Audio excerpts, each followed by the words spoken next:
Hello and welcome to BORNO Health Update. My name is Ibrahim Amarawa. BORNO Health Update is a program designed to update you on Governor Zulum's transformation drive in the healthcare sector under the leadership of Professor Baba Malam Gana, the current Commissioner of Health and Human Services, BORNO State. Governor Zulum's giant stride towards rebuilding the state after a decade-long insurgency has given Maiduguri, the state capital, a new look with physical infrastructure and human development. It is for this reason that the city of Maiduguri continues to attract many national and international events. Recently, the state capital hosted Nigerian Medical Association 2024 NEC meeting. The occasion, which took place at the University of Maiduguri Teaching Hospital, attracted many stakeholders in the healthcare sector from within and outside the country. The guest of honor at the event, Professor Babagana Umar Zulum, the Executive Governor of Borno State, represented by the Commissioner of Health and Human Services, Professor Baba Malam Gana, acknowledged the effort of President Bola Ahmed Tinubu for coming up with a multi-faceted approach to reposition the healthcare system in the country. And I'd like to start by appreciating Your Excellency, the Vice President of the Federal Republic of Nigeria, and the President of Nigeria, Senator Bola Ahmed Tinubu, for their concerns on the welfare and the health of Nigerians. We deeply appreciate the sector-wide approach, which will translate into infrastructural development and revitalization of our primary healthcare systems and construction of new primary healthcare systems within the country. President Bola Ahmed Tinubu has promised to increase the number of primary healthcare institutions in Nigeria, which is currently about 8,000 to about 17,000.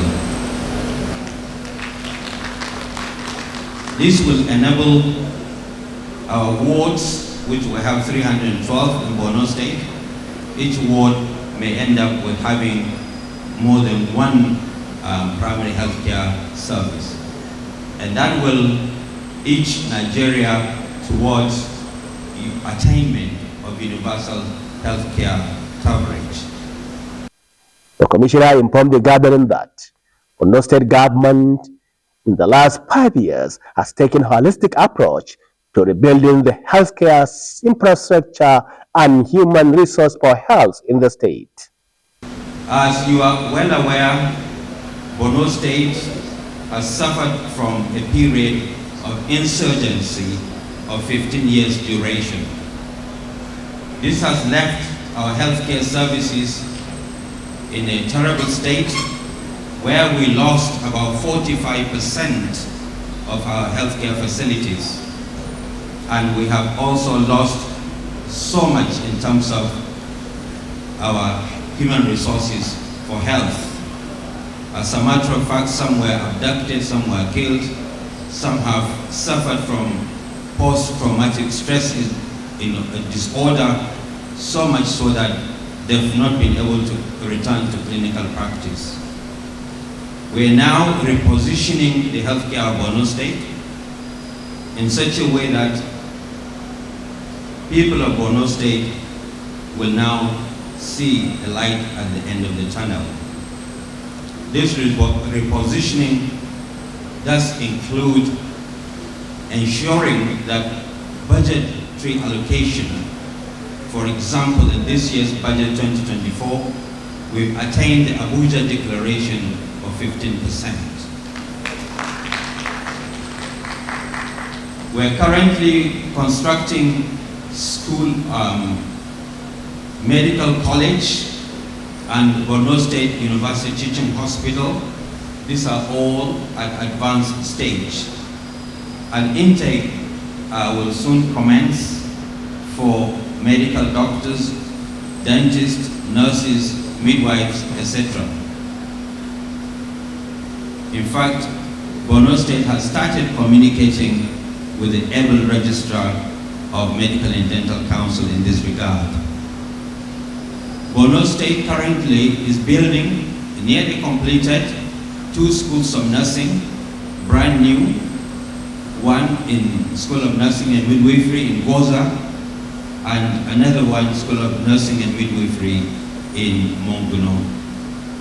This will ensure provision of schools in each senatorial district, as we have upgraded the School of Nursing in Maiduguri to College of Nursing, where the students that graduate per year has moved from 150 to 600.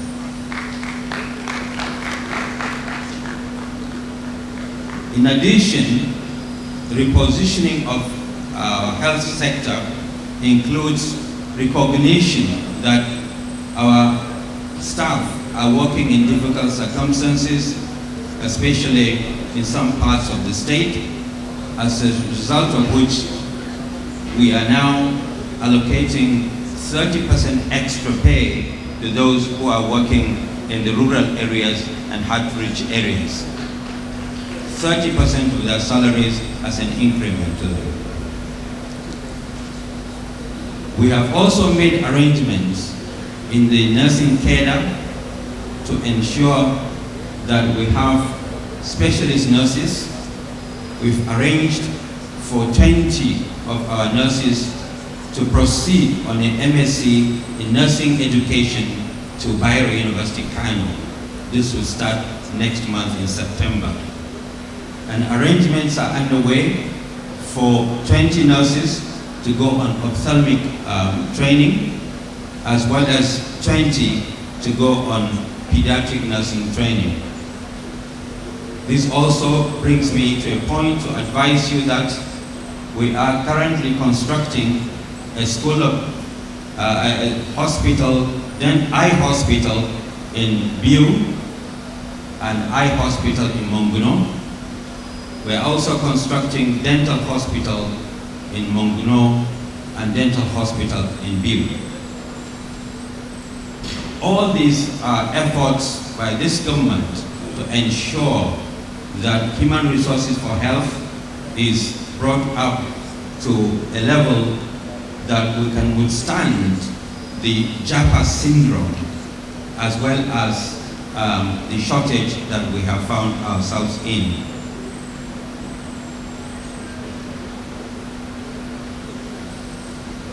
We have also started training and capacity building in all our institutions. And one, and very important, is the clinical governance. We've started clinical governance, which is what Professor Ahijo has alluded to, and other of your speakers, in terms of attitude. You can have the best buildings, you can have the best equipment, and it's a human attitude that will change the mortality and morbidity in such institutions. So we have commenced clinical governance, and those who are in primary healthcare institutions, we have started training them on practical access to care kit, which is a WHO approved program. And as a matter of fact, this process will slowly extend into digitization of our primary healthcare institutions, where this PAD system will be available, accessible to all our clinicians, from JQ to medical doctors. Professor Baba Malam Gana added that Borno State government is leaving no stone unturned in strengthening primary and secondary healthcare system with professionals and required infrastructure as the country is transiting from communicable to non-communicable diseases. And as Nigeria is transiting from communicable diseases to non-communicable diseases, we have started preparing ourselves in Borno State.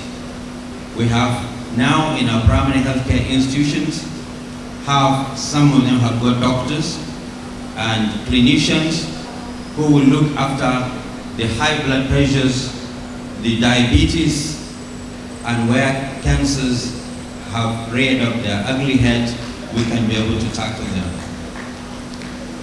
As a matter of fact, 37% of our diseases now in Nigeria are non-communicable diseases, and it's time we take personal charge of ourselves and present ourselves early for scrutiny and advice by the clinical staff.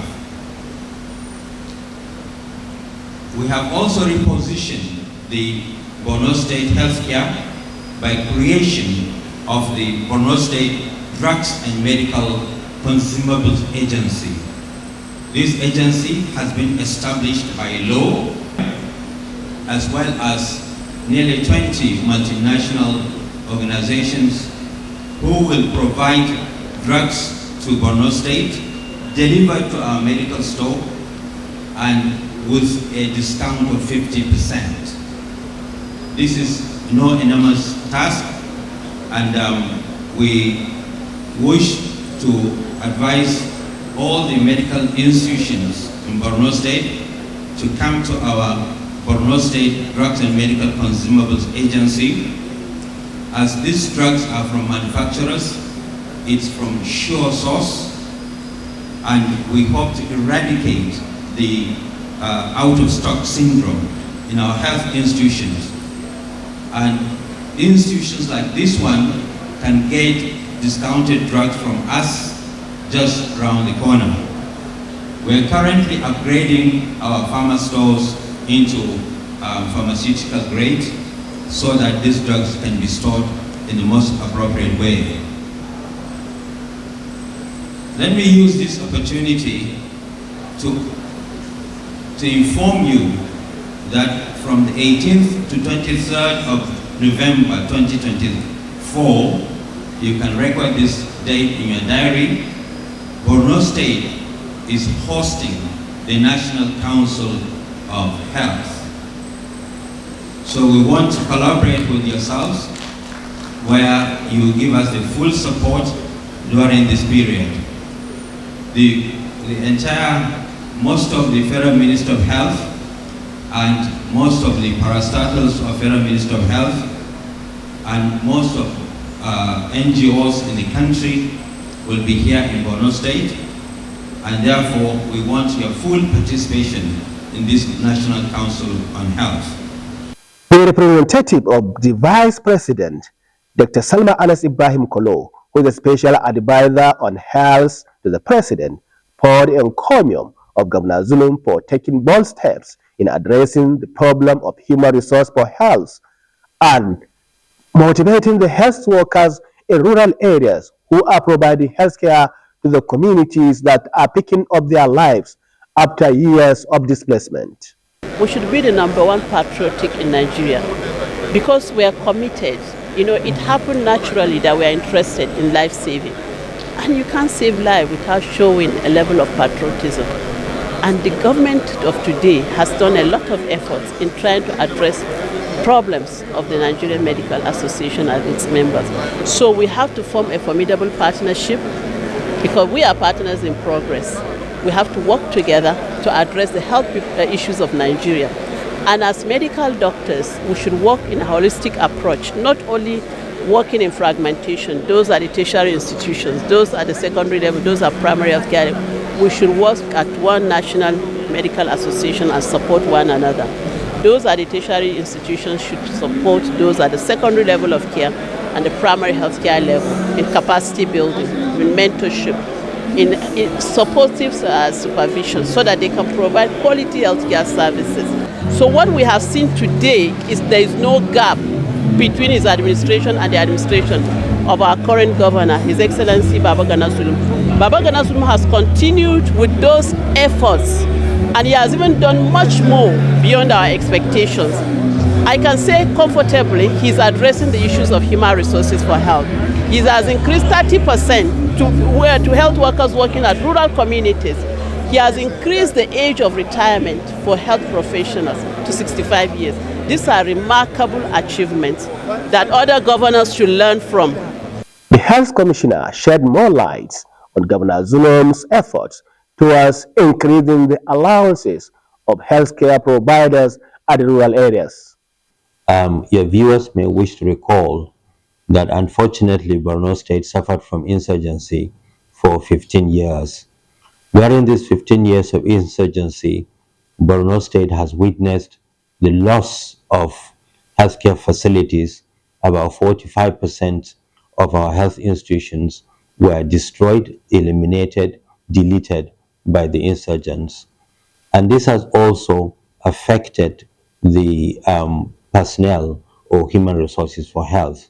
Some were killed, some were abducted, and some unfortunately suffered from post-traumatic stress disorder, so much so that they cannot practice as clinicians. And therefore, in 2019, when His Excellency Professor Babagana Omar Zulum, CON, and I took the mantle of leadership in this state, one of the very first things he did was to see that we have focus on healthcare delivery, both in terms of infrastructure, which we discussed earlier on, as well as primary healthcare centers within the state, and to ensure that all the staff are incentivized so that they can practice in these places. His Excellency has graciously approved and has implemented 30% increment of their salaries for going to such places outside the state capital, especially in the northern part where some places are still hard to reach places. So this is one program which no other state has so far done in Nigeria, and we're grateful, immensely grateful to His Excellency for such an innovation. Furthermore, His Excellency is building staff quarters in most places, including rural areas, and not just building the staff quarters, he's also solarizing them. By that I mean that he's putting solar where solar energy is used in production of electricity for those who are within the place of work, as well as in the houses of or staff quarters. And these are all incentives that His Excellency has brought about so that people can go to these rural areas and stay over there. And one more aspect that His Excellency is planning to accomplish is the metamorphosis of two of our hospitals. The northern zone is in Monguno, and the southern part, southern senatorial district zone is in Biu, where these hospitals will be transformed into specialists hospitals with services that citizens of Borno State in the northern part and southern part can access, including investigations and treatment, including operations, and including radiological services, which are available to them so that they don't have to travel to Maiduguri for their specialist needs. Well, viewers, we have come to the end of this week's episode of Borno Health Update. We do hope you enjoy the program. Join us next week for another interesting package. Until then, I am Ibrahim Amara. Goodbye.